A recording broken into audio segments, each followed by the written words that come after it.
Whoa, this is the Illusion reporting from somewhere on Spaceship Earth. It's lunch break here at the job site. We're almost done with this house, getting close to the finish line.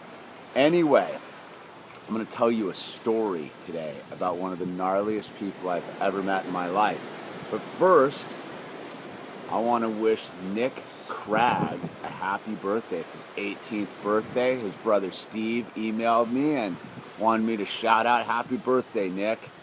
Have a happy birthday, brother. 18. You're an adult now. Go get a job, move out of home, and get ready for life. Just kidding, man. Enjoy whatever you got going on, brother. Anyway, this story is about a cat I knew named Hamed. I'm going to leave his last name out of it. But Hamed and I worked together in Portland, Oregon in 1995, 6-ish, right around there.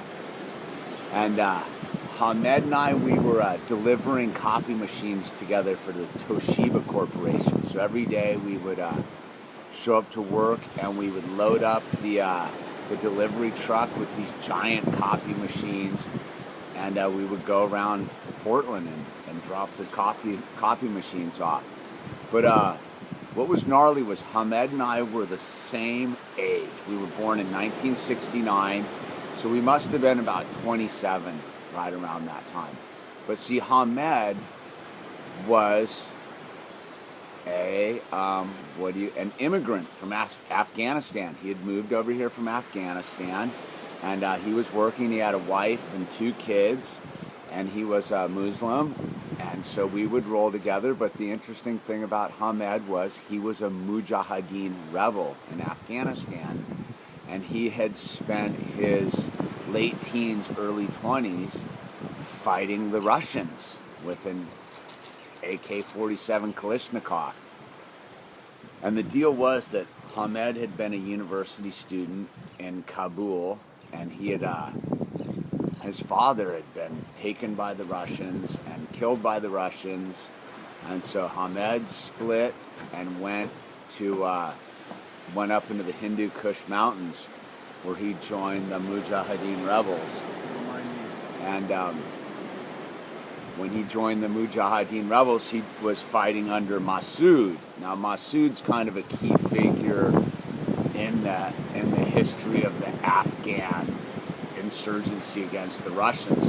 So anyway, Hamed was up there. He was a young kid. He was fighting the Mujahideen rebels, and they were all riding horseback, right? So he had a horse. He had his AK-47, and he used to tell me stories about going and like ambushing Russian military bases and like just lighting up Russians, man.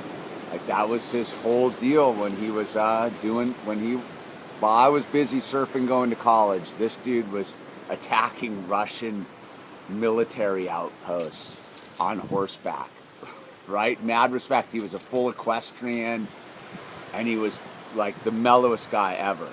So Hamed and I used to like work together every day, and Hamed was an open book, and I'm one of those. Like, I'm not afraid to ask questions, so I would just get into it and ask him all sorts of wild questions about what it was like up in the Hindu Kush Mountains fighting with Masood against the Mujahideen. And so the couple interesting things was, first of all, he knew the tail number of the helicopter that shot his horse out from underneath him, because they shot out his beloved horse, and he remembered the tail numbers of that.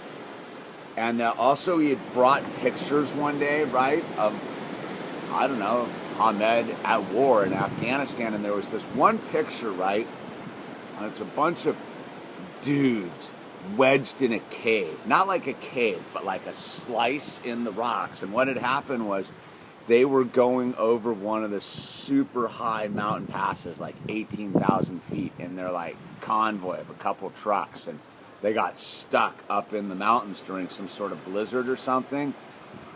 And these dudes had sought shelter in the crack of the mountain and wedged themselves. It was literally like big enough for them to wedge themselves in, and they got a photo of it. But what the crazy part is the first 3 dudes that were exposed to the elements froze solid and insulated like the other 6 guys from the elements. So there was a picture of these frozen dudes in the cave, and the cave where they had been, and you should have seen the gear these guys had on. They had literally like Nike tennis shoes and like slacks and just pants and like thin parkas, like not your full alpine gear, man. These guys had nothing, and they had survived up in the mountains for like 2 days or something. It was radical, but he had photographic proof of all this stuff. And so the weird thing was so Hamed was a full devout Muslim, right? So I got to ask him all sorts of crazy questions about the Quran and what it was to be a Muslim and what it was to fight as a Muslim. And the other interest, I was talking to him one day, and I was like, well, what about, what do the soldiers get when they come back? The post-war depression and stuff. And he's like, well, what do you mean, dude? Like, post-war, huh? He's like, I was fighting for God, man. I was fighting for my country. I was fighting for my family, for my people. Like, depression, like, what are you talking about? Like, I did my duty. Like, and that got into this whole conversation about, like, the Muslim thing. Because we get a fully distorted view of the Muslims from the media here, man. They're not a bunch of crazy, like, terrorists. They're a bunch of, like, peaceful people trying to mind their own business, dude. There's extremes of everybody. So anyway, we used to talk to him. So he was telling me that, like, the whole thing was that because the Russians had come into his house, essentially, Afghanistan, and taken his father and stuff, that he was justified by God to go and fight the Russians. And everything he inflicted on the Russian was basically of their doing, you know? Karma's a motherfucker, right? So he didn't have any, like, remorse or post-traumatic stress. That was the word I was trying to think of. Post-traumatic stress. He was totally cool with it, man. And he was like, yeah, dude, we took a lot of dudes down, man. And I was like, that's so radical, dude. And he's like, not really, man. He's like, you have no idea living here in America what it's like to have an invading army come into your country and start destroying things and taking people away. He's like, you know, it was exactly what I needed to do. And so the interesting thing was the Russians split, right? They kicked the Russians out of Afghanistan, and now the Taliban takes over. And so that's where Hamoud, because he is a gnarly Muslim, said that he would not fight with the Muslims, and he turned over his AK-47. He gave it back to Masood. And Masood's a key figure in the thing, because Masood, if you know 9/11 or what was going on 9/11, right before 9/11, Masood is assassinated by the Taliban with a news crew that has explosives packed in their video cameras.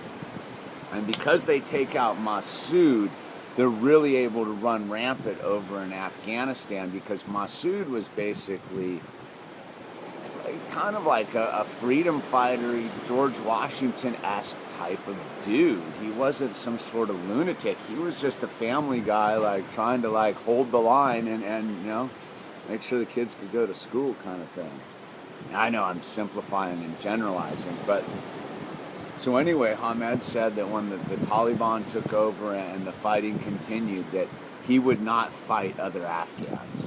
That was his big thing. He's like, I would not participate in civil war and the whole thing. So he gave his AK-47 back to Masood and came to the United States with his family, because he believed that they had lost their way over there, that the fight against the Russians was a legitimate and justified fight according to the Quran and God, and that internal civil war, Muslim on Muslim, was basically an abomination, and he could not justify it according to the Quran and God and the whole thing. So we were rolling together in Portland. And you know, another interesting fact was we started talking about alcohol and stuff, and I was like, because he had never ever drank alcohol in his life, never even. And I was like, I was asking him something about would he would he know what alcohol like was? And he's like, no, I've never even seen it, never even smelled it, never even been part of it. And so, yeah, he was a pretty radical character. The hottest was he would cook all this halal food at lunch. And yeah, Rusty Hook is here trying to stare me down, but we're almost done. So anyway, Hamed was this radical character. And we would work every day, man. And the weird thing is, this guy taught me a lot, man. He taught me about how freaked out our society is, man. That we know nothing, dude. And he actually knew something. Really, Russ? Like, Russ is over here rubbing his nipples. Come on, you're blowing my deal here.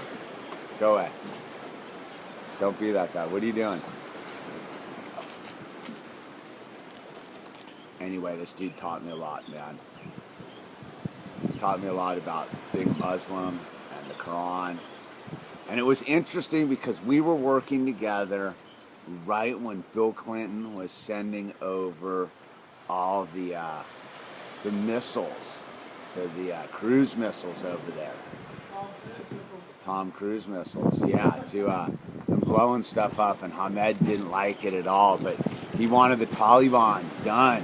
He was all anti-Taliban. He wanted to go fly a kite, basically. Anyway, fully got thrown off my train of thought by the Rusty Hook there. But Nick, happy birthday. Hamed, I know you're not watching this, but if you are, my friend, I love you, and I enjoyed our time together, and you taught me much. You taught me much, my friend. Anyway, this is The Illusion. Doing the high frequency thing, doing a little bit of storytelling. Hamed, Portland, Oregon. Peace.